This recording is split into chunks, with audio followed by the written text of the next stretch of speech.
Good morning. Good morning. I haven't even got my phone with me. I just got on and walked in. Good morning, everyone. It's Wednesday Wisdom with Elizabeth Eleanor. I'm moving house and the place is chaotic. And I'm here with the beautiful Mandy King-Adams. Mandy and I, how are you going this morning, Mandy?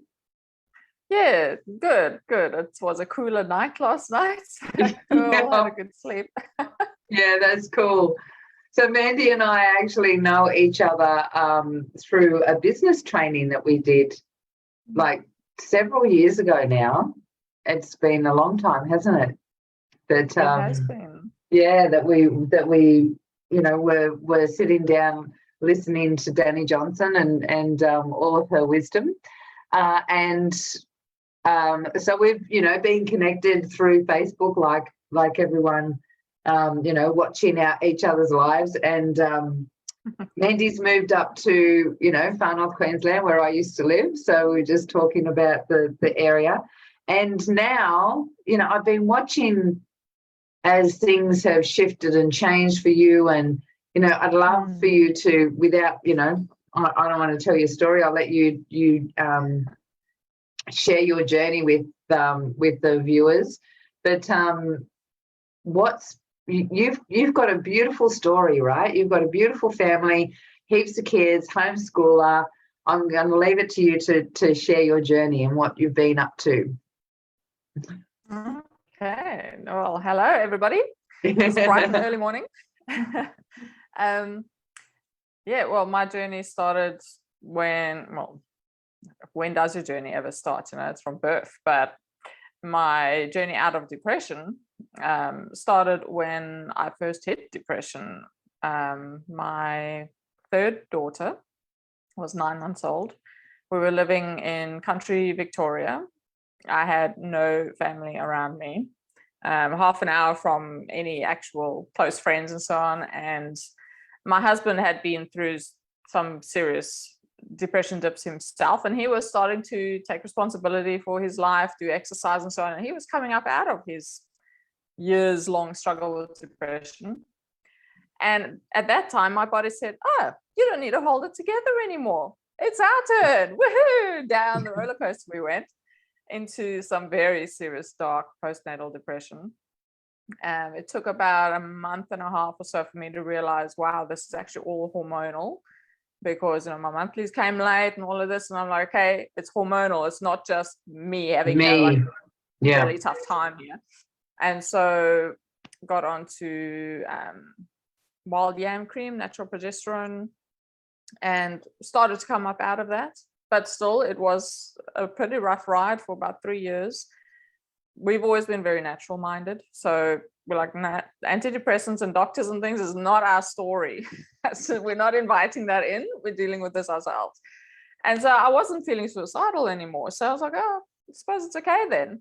But meanwhile, actually 3 years of premenstrual dysphoric disorder, where for 2 weeks of the month, you're like a witch. And the next 2 weeks, you're putting your life back together again. And so that cycle went on and on and on. Until that's a crazy, just for a second, let's back up. Like, so many people deal with that sort of stuff like on a regular basis, right? Like the fact that society, I've got a as you know, I've got a new partner, and he can't believe that I'm not, like all over the place with my hormones and that I'm generally happy all the time and blah, blah, blah, because it's a norm in society that women, like there's, jokes about it. There's, it's just a world belief that, PMS, keep out of everyone's way, get out of her way. Yeah. She's going through that cycle, right? And it's a horrific way to live in a relationship with someone. And as you said, 2 weeks of being a witch, and then 2 weeks of trying to put it together, and then you're back in the cycle again. And so many people are living in that fluctuation, right? And thinking that it's normal, it's just the way it is. Yeah. Yeah, and meanwhile, it's as simple as, oh, your body's depleted. Oh, that's what the problem is. But it just didn't click into place for me then. I had 3 little kids. And we then moved to South Africa. We're like, woohoo, let's carry on this world adventure, because I started out in South Africa, Norway, New Zealand, Australia, now back to South Africa because our hearts were just yearning. And so one-way tickets, we were going to start a home-based wellness center, and it's all based on my previous natural health training and so on. And 6 weeks in, we found out we're pregnant again with number 4. Yeah. And at least my premenstrual dysphoric disorder disappeared during that time. But I don't feel very good when I'm pregnant. So all of that imploded. And after a year in South Africa, we were then, at the end of that, we were living in a friend's house. My kids' bedrooms were set up in half of their lounge. We had the tiny little bedroom for us and the baby. We borrowed money from a friend here in Australia to come and fly back to Australia so that Digby, my husband, could go into nursing studies. And with all that stress, coming back to Australia, he went back into depression. I managed to hold it together for a time, but after a year of living in Sydney, I was just like, get me out of here. Put me in a mental institution. Nobody touch me. I cannot handle this noise. Like, we were on Fox Valley Road in Wahroonga. It was like airplanes overhead. We got Parramatta, what is it? Anyway, I can't remember the really busy road that they've now built a tunnel for. Fox Valley. It was just noise everywhere. Living in a house with 4 little kids now, homeschooling, husband studying. I picked up my studies and tried to study naturopathy. As you do, right? Chaos. Chaos. Yeah. And so we moved out of Sydney, and life settled down a bit. I went to go and see a herbalist and got into some magnesium and so on, and things just started to settle down. And it just plodded along like that for a few more years until this year, when once again, it's COVID and all of this rubbish, but we want to move. So let's move to Queensland, because that's another country, isn't it? And the outback. So we moved here.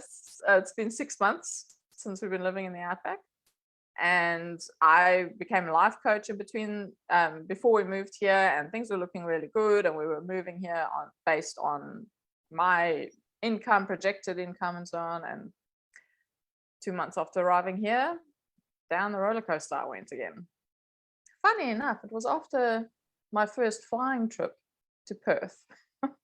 And I camped out under a big cell phone tower that a month later discovered, there was like interesting frequencies coming out of that tower. And my body just imploded after that trip. This was in beginning of June.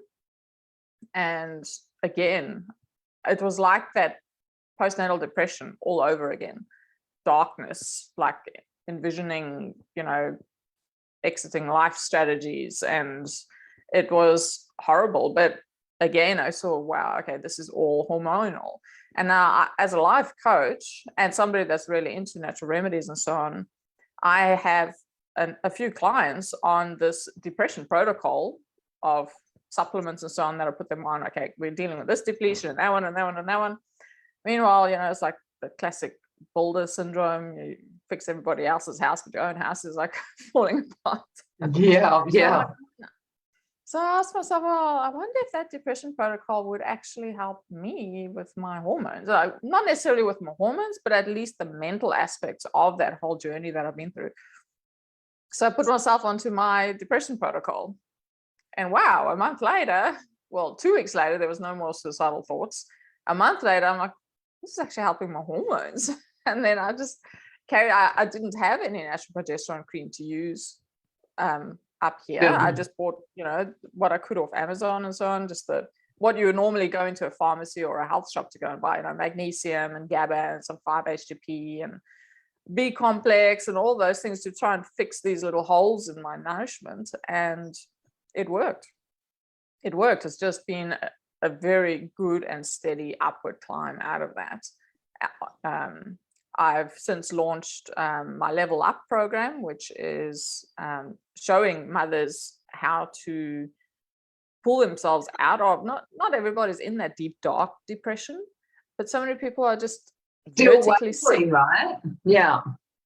You're vertically sick. You're not sick enough to lie in bed and, feel yuck the day, but you healthy enough to still be walking around doing your thing, but really feeling blah mentally. And so I've started this process now of helping other women to get onto a good supplement protocol, because honestly, how many mothers have you met that are not depleted? Yeah. Magnesium alone, just heal those frazzled nerves. And adding in mental, journaling and asking yourself some deep questions, and what are your goals in life actually? And it's this, I've been on a journey of discovering personal identity for a few years now. And, that business seminar that we used to attend just started that whole process. And so a big story of mine is helping women find their personal identity. Who are they that has become lost in motherhood? Hiding behind your kids, hiding behind your husband, and not being brave enough to reveal the full, true you to the world. And that was my message before this whole depression dip. It's just depression this year has actually been one of the best things that could have happened to me. It's just really fired me up to serve mothers in this even deeper way because of my experience through that now.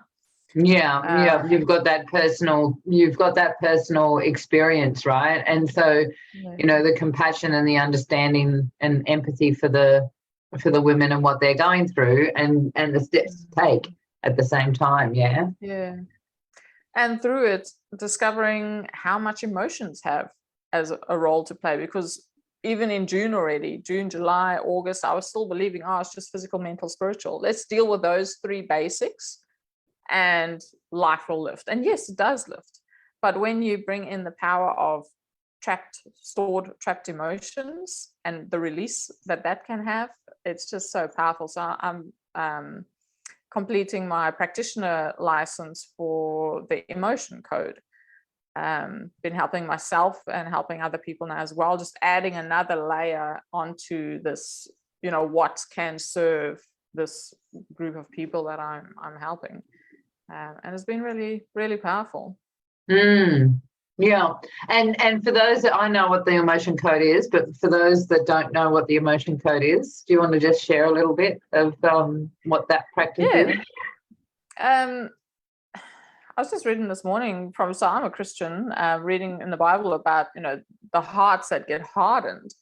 And Dr. Bradley Nelson, who started the emotion code, believes or discovered that there's a heart wall, like an actual emotional wall that can be made around your heart from, sometimes it's inherited emotions that your parents and grandparents, and it can go back so many generations at times. Mostly it's like 3 or 4 generations.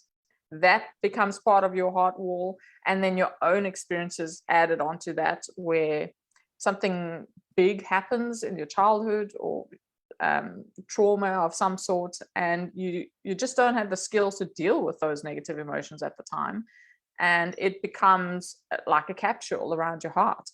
And releasing those through muscle testing, being able to, like, if you give me permission, I can access your subconscious energy field. I can't go in there and change anything. I can't hypnotize and tune you to whatever I want to tune you to, but I can ask yes and no questions. And so I've got a list of emotions that I work down and release them on behalf of you. So I don't even have to be on a call with you to be able to do this work. I have a photo of you, I have your permission, and that's all I need to do the work.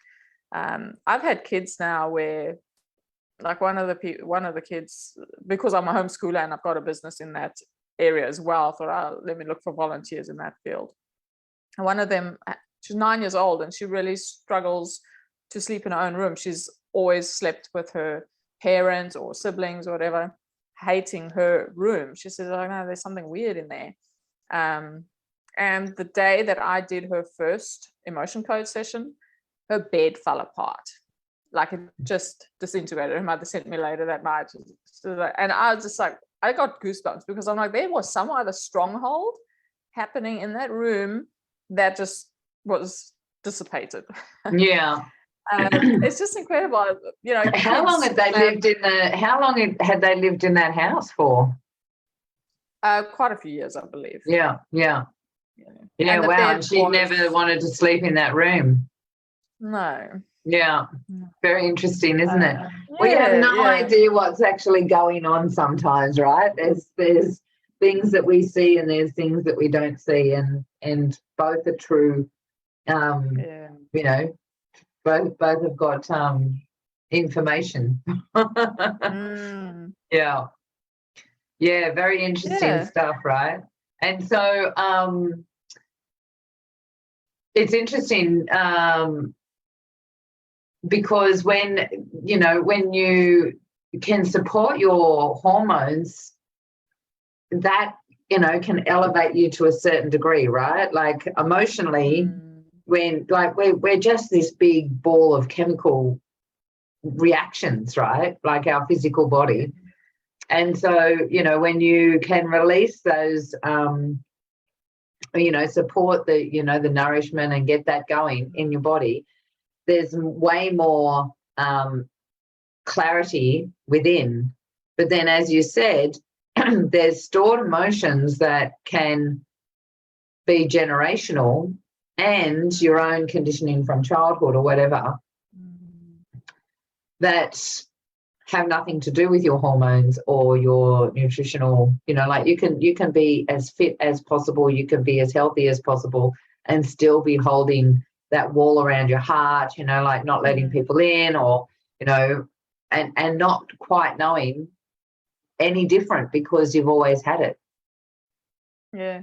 And Liz, you understand this, how much money you've poured into personal development over the years. Yeah. There's people like my own husband who has read book after book, attended seminar after seminar, and can still not break through into his full potential.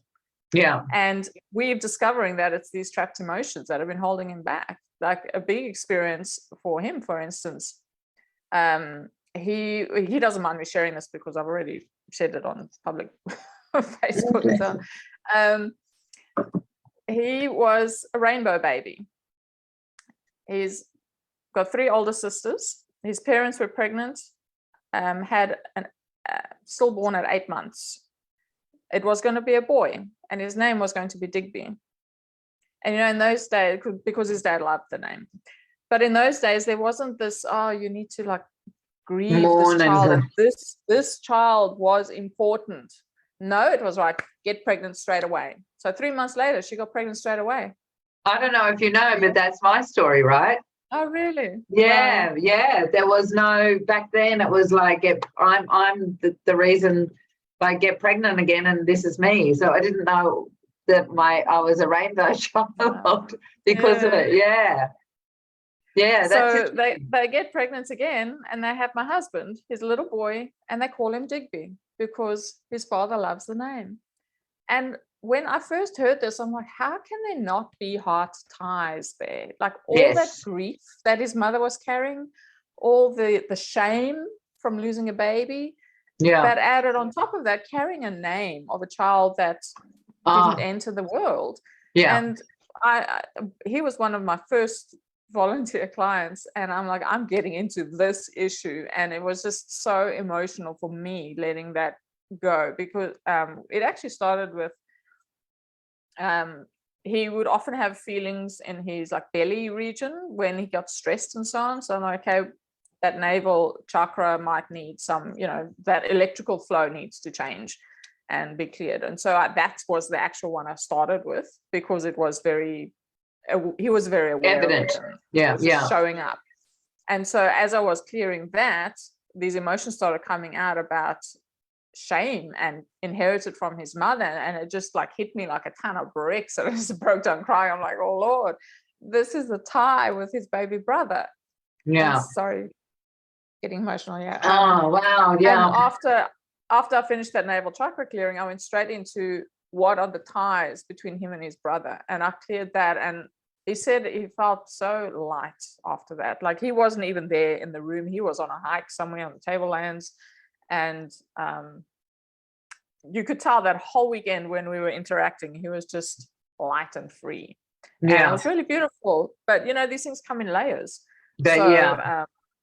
There's a lot more work that needs to be done, but there's progress that's being made. And it's been so good being able to put our finger on what this is that's actually been holding him back.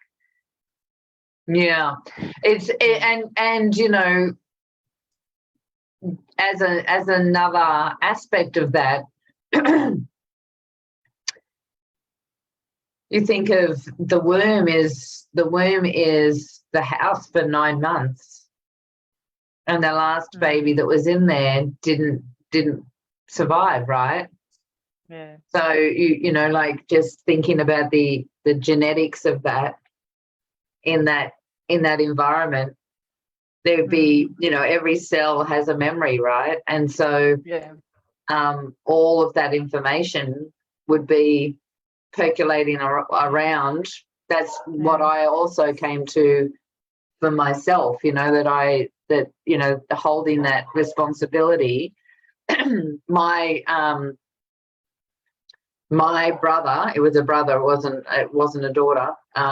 My brother Bradley was, celebrated his birthday every year, and I grew up in Bradley's shadow, who didn't, and so I can only, like, the depth of having the same name, like, oh my gosh, like what a weight that is.